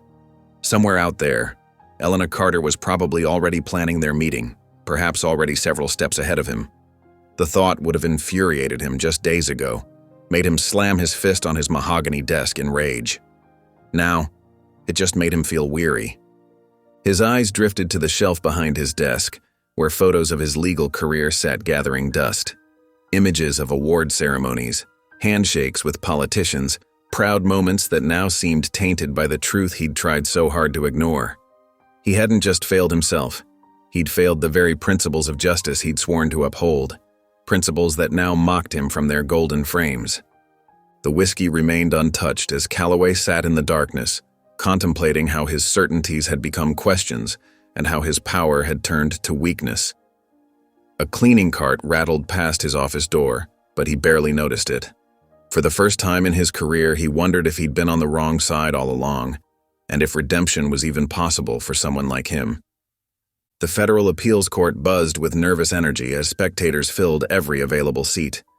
The mahogany walls seemed to absorb the tension in the room, while morning sunlight streamed through tall windows, casting long shadows across the polished floor. Outside, news vans lined the street, their satellite dishes reaching toward the sky like metal trees. Elena Carter walked in, her steps measured and confident. Her navy blazer was crisp, her expression calm but determined. She carried herself with the same dignity she'd shown throughout this ordeal. When she caught Jessica Ramirez's eye, she gave a slight nod. They both knew what was at stake today. The bailiff's voice cut through the murmurs. "All rise," the Honorable Judge Linda Sutherland presiding. Judge Sutherland, her silver hair pulled back in a neat bun, took her place at the bench. Her reputation for fairness and attention to detail was evident in her sharp gaze as she surveyed the packed courtroom. "This court is now in session," she announced, her voice firm and clear. Henry Calloway entered next, his shoulders slightly stooped despite his expensive suit. Dark circles under his eyes betrayed sleepless nights, though he maintained his composure. Alan Whitmore, his attorney, leaned in close to whisper something, but Calloway just stared straight ahead, his jaw set tight. Jessica Ramirez rose from her chair, her presence commanding immediate attention. "Your Honor," she began, her voice strong and steady, "we intend to prove beyond doubt that Judge Calloway's sentencing patterns were racially biased, and that my client's conviction was not only unjust but a deliberate miscarriage of justice." Whitmore jumped to his feet, his tie slightly askew. "Your Honor, the defense maintains that Judge Calloway followed due process." Judge Sutherland's gavel cracked sharply. "We will determine that, Mr. Whitmore. Proceed." The tension in the room thickened as the bailiff called the next witness. Benjamin Marsh to the stand. Ben Marsh walked forward, his usual confidence replaced by visible nervousness. His hands fidgeted with his tie as he approached the witness stand. Calloway's eyes widened slightly, his own clerk about to testify. The young man settled into the witness chair, his face pale under the fluorescent lights. He glanced briefly at his former boss before looking straight ahead. Sweat beaded on his forehead as he cleared his throat. "I have something to confess," he said, his voice barely above a whisper. The federal appeals court hummed with tension as Ben Marsh shifted uncomfortably in the witness chair. His hands trembled slightly as he adjusted his tie, avoiding Calloway's piercing stare. The fluorescent lights seemed especially harsh, highlighting the beads of sweat on his forehead. Jessica Ramirez approached the witness stand with measured steps. Her dark suit was impeccable, her demeanor controlled but forceful. "Mr. Marsh, did Judge Calloway ever express biased opinions regarding race and sentencing?" Marsh glanced at Calloway, his former boss of 7 years. The judge's face had turned to stone, his jaw clenched tight. Marsh swallowed hard, then turned back to Jessica. "Yes." The word hung in the air for a moment before the courtroom erupted in gasps and whispers. Judge Sutherland tapped her gavel once, restoring order. At the defense table, Calloway's knuckles turned white as he gripped the edge. "Can you elaborate?" Jessica pressed, her voice clear and steady. Marsh took a deep breath. The weight of years of silence seemed to lift from his shoulders as he spoke. "I overheard him say on multiple occasions that certain people are more prone to crime, and that some defendants just don't deserve leniency." The courtroom fell into a heavy silence. Reporters scribbled frantically in their notepads. Elena Carter sat perfectly still, her eyes fixed on Marsh as he continued to dismantle her wrongful conviction. Calloway's glare could have burned holes through his former clerk's suit, but Marsh avoided his gaze. The judge's carefully constructed facade of authority was crumbling with each word. Jessica stepped closer to the witness stand. "And did these opinions impact his rulings?" Marsh nodded again, his voice stronger now. "Yes." The simple admission echoed through the courtroom. Several jurors exchanged knowing looks. Alan Whitmore, Calloway's attorney, shuffled papers nervously, clearly unprepared for this testimony. Jessica turned to face Judge Sutherland, her posture confident. "Your Honor, we request an immediate review of all of Judge Calloway's past cases." Judge Sutherland didn't hesitate. "Request granted." The words fell like a hammer, sealing Calloway's fate. His reputation, carefully built over decades, was now officially in ruins. The mighty judge who had sentenced countless defendants without mercy was about to face justice himself. The heavy front door creaked as Judge Henry Calloway stepped into his darkened house. The silence hit him first. No rustling of Eleanor's magazine pages, no TV news in the background, no gentle hum of life he'd taken for granted. His footsteps echoed on the hardwood floors as he made his way to the kitchen, not bothering to turn on the lights. The house felt like a museum of his former life. Eleanor's coffee mug still sat in the dish rack where she'd left it days ago. Claire's graduation photo smiled at him from the wall, a reminder of happier times when his daughter still believed in him. Calloway slumped onto his leather recliner and pressed the TV remote. The screen flickered to life, filling the room with an artificial glow. A well-groomed news anchor stared back at him. "The Calloway case continues to send shockwaves through the judicial system," the anchor announced. "Legal experts are calling this potentially the most significant judicial bias case in modern history." He changed the channel but couldn't escape his own story. Another station showed a prominent civil rights leader addressing a crowd. "If Judge Calloway is found guilty of misconduct, we're looking at hundreds, possibly thousands of cases that could be re-examined. This could reshape our entire understanding of judicial accountability." Calloway's hand shook as he poured himself a glass of whiskey. The amber liquid caught the TV's light, casting strange shadows on the coffee table. His phone buzzed. Alan Whitmore's name flashed on the screen. "Henry," Whitmore's voice was tense. "We need to pivot our strategy. I'm thinking we could—" "No," Calloway interrupted, surprising himself with the firmness in his voice. "No more strategies, Alan." "But Henry, your career—" "My career?" Calloway laughed bitterly. "My wife won't come home. My daughter won't speak to me. My colleagues won't look me in the eye. What career are we trying to save?" "We can still spin this—" "No," Calloway said again, stronger this time. "I need to fix this. Really fix it." The silence on the other end stretched out. Finally, Whitmore spoke, his voice cold. "Don't do anything stupid, Henry. Don't call anyone without consulting me first." Calloway ended the call without responding. He stared at his reflection in the dark window, barely recognizing the man looking back at him. The TV droned on, dissecting his failures for the world to see. His fingers moved almost on their own, scrolling through his contacts until they landed on Jessica Ramirez's office number. He held the phone, considering what this call would mean. The end of everything he'd built, but maybe the beginning of something else. The whiskey glass sat untouched as he pressed the call button. It was time to make things right. The heavy metal doors of the federal detention facility groaned open, revealing the bright morning sunlight. Elena Carter stood tall, her gray blazer crisp despite weeks in storage. Her heart beat steady and strong as she took her first step toward freedom. "Ms. Carter," the guard said formally, stepping aside. "You're free to go." The sunlight wrapped around her like a warm embrace as she stepped outside. Elena closed her eyes for a moment, letting the gentle breeze caress her face. After weeks under fluorescent lights and between concrete walls, the simple feeling of wind and sun felt like a miracle. "Elena?" Jessica Ramirez's voice cut through the morning air. Elena opened her eyes to see her attorney rushing forward, arms outstretched. Behind her, a crowd of supporters held signs reading, "Justice prevails" and "System change now." The two women embraced tightly.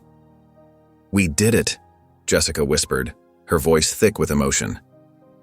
Elena squeezed her back, grateful for the unwavering support that had brought her to this moment. The crowd erupted in cheers. "Justice for all, justice for all." The chant grew louder, echoing off the prison walls. Elena recognized faces in the crowd. Civil rights activists, fellow attorneys, even some of her former colleagues from the prosecutor's office. Camera flashes sparked like lightning as reporters surged forward. A forest of microphones appeared before her. "Ms. Carter, how do you feel now that you've been released?" A reporter in a blue suit thrust his microphone closer. Elena straightened her shoulders, her expression calm but determined. "This isn't just about me," she said, her voice clear and strong. "This is about everyone who's ever been wrongly convicted. This fight isn't over." The cameras clicked frantically, capturing her words for the evening news. Elena knew this moment would be replayed across the country, and she wanted her message to be clear. "There are thousands of people still behind bars because of judicial bias," she continued. "My case exposed one judge, but the problem is systemic. We need real change." Jessica stood beside her, nodding in agreement. The crowd's cheers grew louder, signs waving in the morning sun. As Elena began walking toward the waiting car, her phone buzzed in her pocket, the first time she'd held it in weeks. She pulled it out, seeing a message from an unknown number. "Meet me, we need to talk, Calloway." Elena slipped the phone back into her pocket, her expression unchanged. The morning sun continued to warm her face as she walked forward, free at last, but knowing this was just the beginning. The morning sun crept through the curtains of Henry Calloway's bedroom, casting long shadows across the empty bed. The house felt different now, hollow and accusatory. Eleanor's perfume no longer lingered in the air, and Claire's weekly Sunday visits were nothing but a distant memory. His phone buzzed against the nightstand, screen lighting up with a cascade of notifications. Each headline felt like another nail in his coffin. Federal judge under fire as new cases emerge. DOJ to re-examine Calloway's past sentences. Calloway ran his hands over his face, feeling the rough stubble he'd neglected to shave. The pristine home that once symbolized his success now felt like a museum of his failures. Family photos on the walls seemed to stare down at him, reminding him of everything he stood to lose, everything he'd already lost. His phone rang, Alan Whitmore's name flashing on the screen. Calloway considered letting it go to voicemail, but answered anyway. "Henry," Whitmore's voice crackled through the speaker, sharp and insistent. "We can still fight this. Deny everything, counterattack, spin the media." "No." Calloway's voice was firm, surprising even himself. "No more spin. No more lies." "Are you insane?" Alan's voice rose an octave. "If you confess, they'll destroy you. Everything you've built." "They already have." Calloway's words came out tired but certain.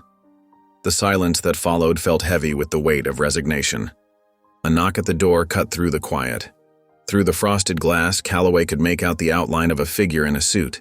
He opened the door to find a stern-faced DOJ investigator, badge gleaming in the morning light. "Judge Henry Calloway?" The investigator's voice was professionally detached. "I have a summons for you." Calloway accepted the thick envelope, its official seal mocking everything he once stood for. The investigator nodded curtly and turned to leave, his footsteps echoing on the front steps. Back inside, Calloway placed the summons on his kitchen table. The document seemed to carry its own gravity, pulling at him like a black hole. His phone buzzed again, more news alerts, more headlines, more evidence of his world crumbling. He sat there, staring at the summons, the morning sun climbing higher in the sky. The house's silence pressed in around him, broken only by the steady tick of the grandfather clock in the hall. The same clock that had witnessed decades of his certainty, his authority, his unquestioned power. Now it merely counted down the seconds to his reckoning. The morning sun streamed through the floor-to-ceiling windows of Jessica Ramirez's downtown office, casting long shadows across the polished hardwood floor. Elena Carter sat perfectly still, her posture straight and professional, watching Henry Calloway with measured intensity. The man who had sentenced her to prison now looked smaller somehow, his shoulders slumped under the weight of his actions. "Why am I here?" Elena's voice was calm but firm, cutting through the tense silence. Calloway shifted in his chair, his hands clasped tightly in his lap. The expensive suit he wore couldn't hide how tired and worn he looked. Dark circles rimmed his eyes, and his usually perfectly combed hair showed signs of neglect. "I want to testify," he said finally, his voice hoarse, "publicly, not just for your case, but for every case I mishandled." Elena's expression didn't change, but her eyes narrowed slightly. "Why now?" Calloway stared at his hands for a long moment. The tick of the wall clock seemed to grow louder in the silence. When he looked up, his eyes were red-rimmed. "Because for the first time I see the damage I've done." His voice cracked slightly. "Really see it. All these years, I told myself I was following the law, being tough on crime. But I was just..." He shook his head. "I was destroying lives." Jessica Ramirez, who had been standing by the window, turned to face them. Her sharp features were serious as she stepped closer to Calloway. "You realize this will mean prison time for you, right?" she said, her tone professional but direct. "Once you testify about intentionally showing bias in your rulings, there's no going back. The DOJ won't show mercy." Calloway nodded, his jaw set. If that's what justice looks like, then so be it. He looked directly at Elena.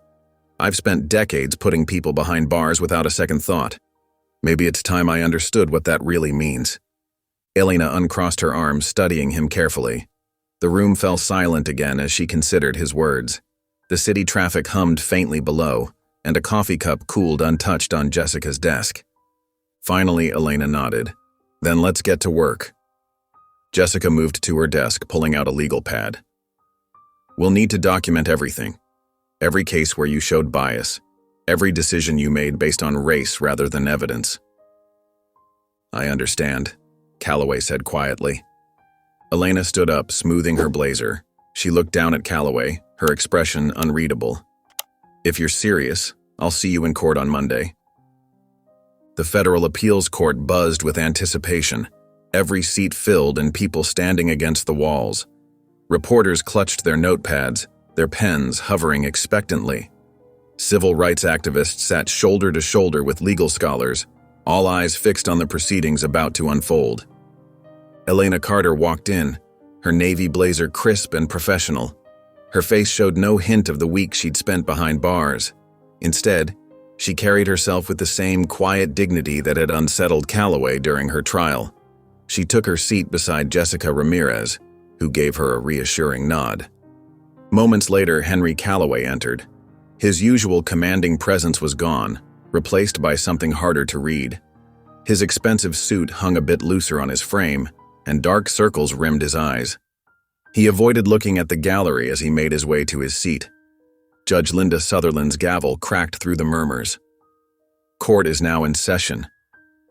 Jessica Ramirez stood, her voice clear and strong. Your Honor, the defense calls Henry Calloway to the stand. The gallery erupted in whispers.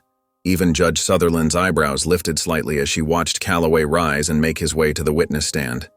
The bailiff swore him in, and Calloway's hand trembled slightly as he lowered it. He gripped the edge of the witness stand, his knuckles white. My name is Henry Calloway, he began, his voice rough. For decades, I sat in judgment of others. Today, I'm here to confess my own crimes. The courtroom fell silent. Not a cough, not a whisper. Not even the scratch of pens on paper could be heard. I let my prejudices influence every decision I made, Calloway continued. I gave harsher sentences to black defendants. I dismissed evidence that didn't fit my biases. I ignored appeals that deserved attention. He went on, his voice growing stronger as he spoke. He named fellow judges who had similar patterns of bias. He described private conversations in chambers where defendants' fates were decided before trials even began. He detailed how certain law firms got preferential treatment, how evidence was sometimes conveniently overlooked. When Elena Carter came before me, he said, glancing at her for the first time, I saw only what I wanted to see. I didn't care about evidence. I didn't care about truth. I cared about maintaining a system that I knew was corrupt but comfortable. The reporters' pens flew across their pages now. Several people in the gallery wiped tears from their eyes. Judge Sutherland sat perfectly still, her expression grave. I can't undo the damage I've done, Calloway said. I can't give back the years I stole from countless defendants, but I can tell the truth. And the truth is, I failed. Not just as a judge, but as a human being. When he finished speaking, the silence in the courtroom felt heavy, like the air before a storm. Calloway stepped down from the witness stand, his shoulders straight but his eyes downcast. For the first time since this all began, he looked unburdened. The federal appeals court fell into a hushed silence as Judge Linda Sutherland adjusted her glasses. The afternoon sun filtered through tall windows, casting long shadows across the packed courtroom. Elena Carter sat perfectly still, her hands folded neatly in her lap, her expression calm but alert. Beside her, Jessica Ramirez squeezed her client's shoulder gently. Judge Henry Calloway sat at the defendant's table, his posture straight despite the visible weight of exhaustion in his features. The past weeks had aged him visibly. His face was more lined, his shoulders slightly stooped. Judge Sutherland cleared her throat, the sound echoing in the silent chamber. After careful consideration of all evidence presented, including Judge Calloway's own testimony, she paused, her eyes sweeping across the courtroom. This court finds that the conviction of Elena Carter was wrongful and demonstrated clear judicial misconduct. A collective intake of breath filled the room. Elena remained composed, though her fingers tightened slightly where they were clasped together. Therefore, Sutherland continued, her voice firm and clear, The conviction is hereby overturned. Ms. Carter's record will be immediately expunged." The gallery erupted in cheers and applause. Several people jumped to their feet. Jessica Ramirez wrapped her arms around Elena, who finally allowed herself a small, controlled smile. Across the aisle, Calloway didn't move, his eyes fixed straight ahead. Judge Sutherland raised her hand for silence. The room gradually settled. However, this case has exposed deeply troubling patterns of judicial misconduct. Based on Judge Calloway's own testimony and the evidence presented, this court is referring the matter to the United States Department of Justice for criminal proceedings. Calloway closed his eyes briefly, exhaling slowly. When he opened them again, he gave a single, deliberate nod. His lawyer leaned over to whisper something, but Calloway shook his head slightly. "Court is adjourned," Judge Sutherland announced, bringing down her gavel with a sharp crack. The room burst into movement and noise. Reporters rushed forward, cameras flashing, microphones extended. Elena rose gracefully from her seat, gathering her papers with steady hands. As she made her way toward the exit, reporters called out questions. "Ms. Carter, how does it feel to be officially cleared? Will you return to prosecuting cases? What's your response to Judge Calloway's confession?" Elena paused at the courthouse doors. She turned, her gaze briefly meeting Calloway's across the room. "Justice isn't about revenge," she said clearly, her voice carrying over the chaos. "It's about change, and we're just getting started." The holding cell was a stark contrast to Judge Henry Calloway's former chambers. Plain concrete walls replaced rich mahogany paneling. A metal bench stood in for his leather chair. The fluorescent lights buzzed overhead, casting harsh shadows across his face. Calloway sat with his back straight, his hands folded in his lap, a habit from decades on the bench. But now he wore an orange jumpsuit instead of his judicial robes. The irony wasn't lost on him. A sharp knock echoed through the cell. "You have a visitor," the guard announced, his voice gruff and professional. The heavy door creaked open, and Elena Carter stepped inside. Jessica Ramirez followed close behind, her eyes sharp and watchful. Elena moved with the same quiet confidence she'd shown in his courtroom, pulling up a metal chair across from him. The sound scraped against the concrete floor. "So," Elena said quietly, "this is where we are now." Calloway met her gaze steadily. The fight had drained from him, replaced by something else. Acceptance, perhaps. "I assume you're not here to gloat." Elena shook her head slowly. "No." She studied his face carefully. "I came because I needed to see if you meant what you said in court." The silence stretched between them, broken only by the distant sound of doors closing somewhere in the facility. Calloway looked down at his hands, then back up at Elena. "I did," he said simply. Elena nodded slowly, processing his words. The anger that had driven her through the trial seemed to settle into something calmer, more resolved. "Then that's enough."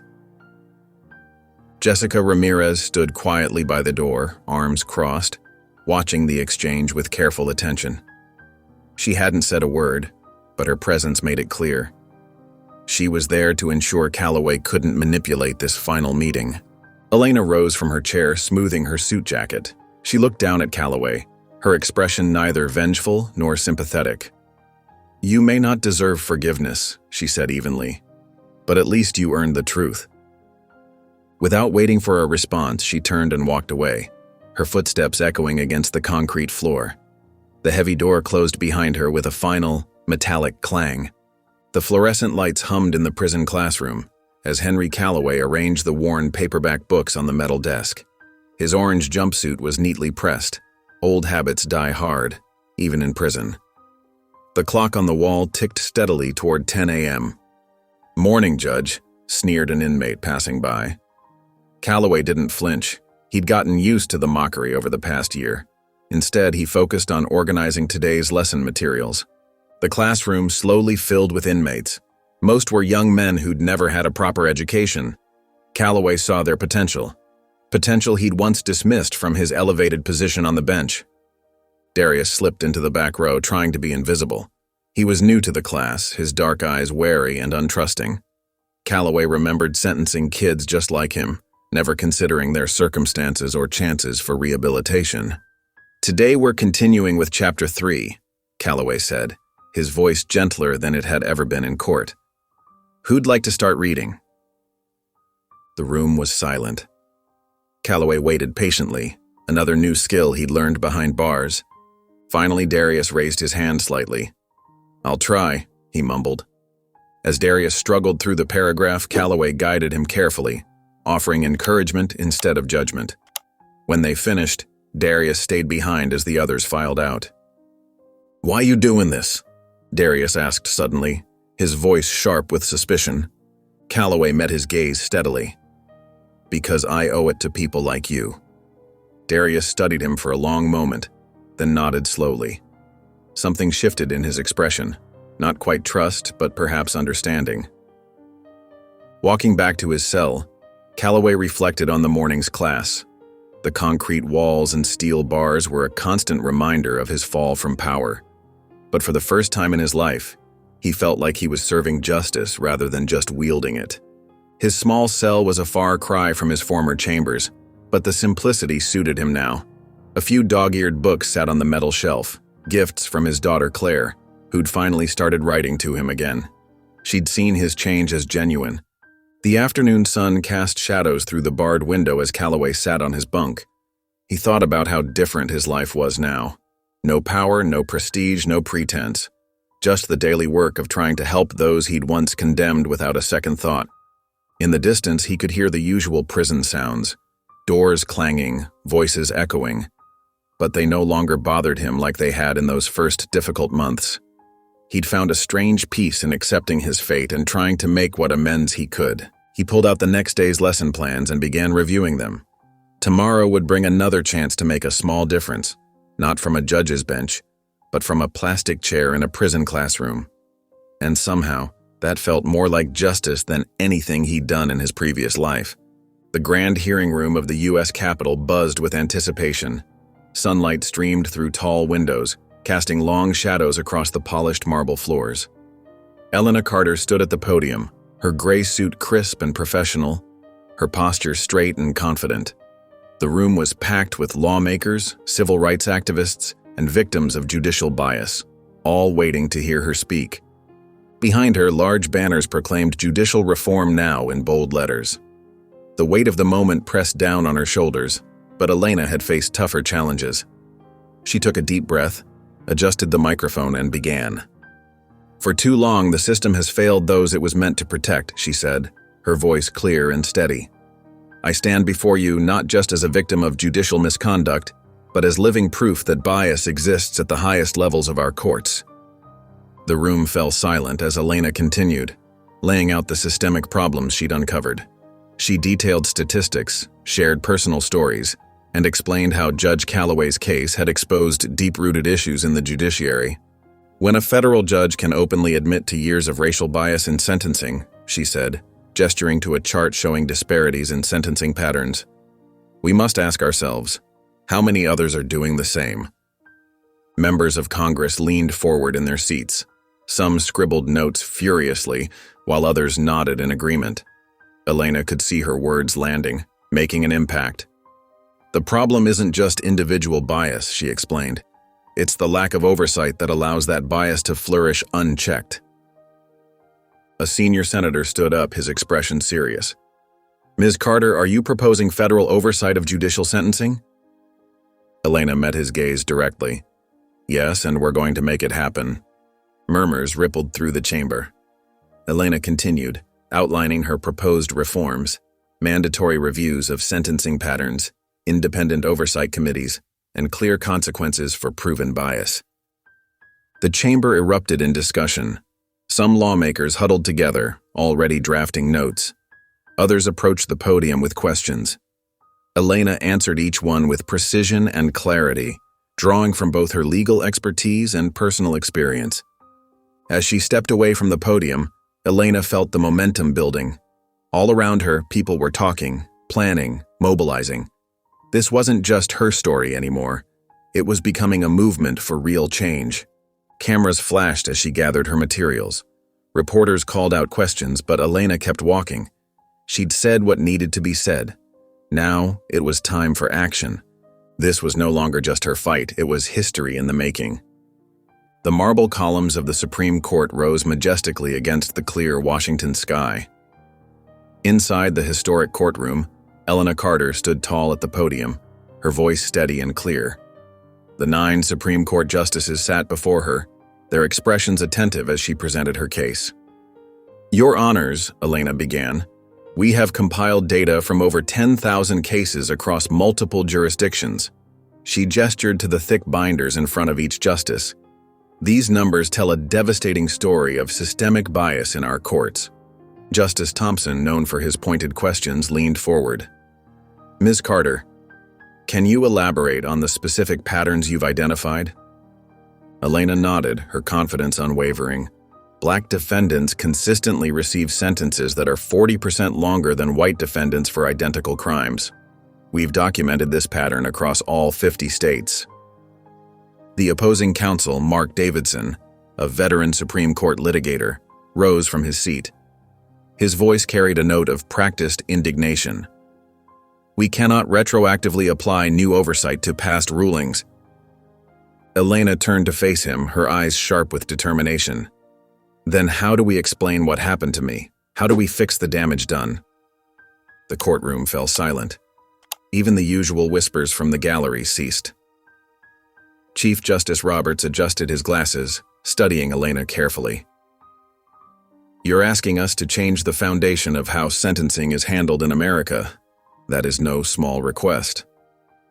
Elena stood straighter, her voice firm but respectful. "Neither was abolishing segregation, but we did it because it was right." A murmur rippled through the courtroom. Justice Kagan exchanged glances with Justice Sotomayor. The weight of the moment hung in the air like a physical presence. Davidson tried again. "Your Honors, the existing system has checks and balances. What Ms. Carter proposes would create chaos in our courts." "What we have now," Elena countered, "is organized injustice masquerading as order." The Chief Justice tapped his pen thoughtfully against his notepad. "And your proposed solution?" "A federal oversight committee," Elena replied. "Independent reviews of sentencing patterns, mandatory bias training for all federal judges, and, most importantly, a clear path to review cases where bias can be statistically proven." The questions continued for another hour, each justice probing different aspects of Elena's proposal. She answered each one with precision, drawing from both her personal experience and the mountain of data her team had collected. As the arguments drew to a close, the Chief Justice straightened in his chair. "We will take this matter under advisement. Expect our decision in the coming months." Elena gathered her papers, her movements deliberate and composed. She walked down the Supreme Court's grand steps, pausing to look up at the words carved in stone above. "Equal justice under law." The polished wood and marble of the Supreme Court chamber seemed to hold its breath. Elena Carter sat straight-backed in her chair, her heart beating steadily despite the weight of the moment. Around her, the gallery was packed with faces that told stories of struggle. Mothers who'd lost sons to biased sentences, activists who'd fought for decades, lawyers who'd seen justice denied too many times. Jessica Ramirez's familiar presence beside her provided quiet strength. The rustle of fabric and shuffle of feet announced the arrival of the Supreme Court justices. Elena watched them file in, their black robes a stark contrast against the rich mahogany backdrop. "This is it," Jessica whispered, her hand finding Elena's arm. Chief Justice Michael Reynolds settled into his chair, his silver hair catching the morning light streaming through the high windows. The room fell so quiet Elena could hear the soft whir of the air conditioning. After extensive deliberation, Chief Justice Reynolds began, his voice filling the chamber. "This court has reached a decision in the case of Carter v. United States." Elena felt time slow down. She thought of her nights in that cold cell, of Calloway's prejudiced stare, of every person who'd ever faced a judge with bias in their heart. By a vote of 6-3, the court rules in favor of the plaintiff, Ms. Carter. The words hung in the air for a split second before Reynolds continued.